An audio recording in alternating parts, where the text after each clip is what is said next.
setakat akhir Disember 2024, terdapat 5.1 juta pengguna beli sekarang, bayar kemudian, buy now, pay later dengan izin, yang aktif.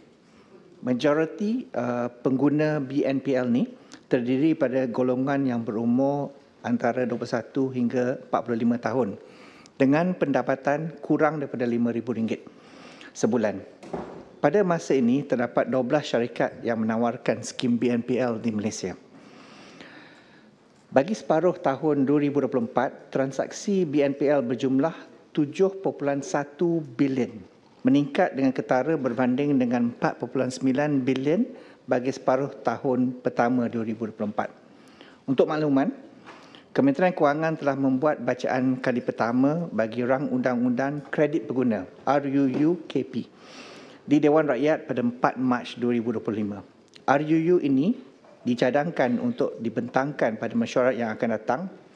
Ini merupakan salah satu usaha kerajaan untuk mempertingkatkan perlindungan ke atas pengguna kredit di Malaysia.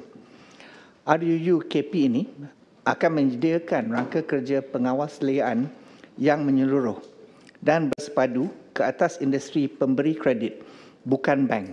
Ini termasuklah melakukan penilaian kemampuan berhutang, affordability assessment, terhadap pengguna kredit. Penilaian ini merujuk kepada kemampuan membayar balik hutang setelah mengambil kira semua komitmen kewangan, corak pembelanjaan dan sejarah pembayaran hutang bakal peminjam.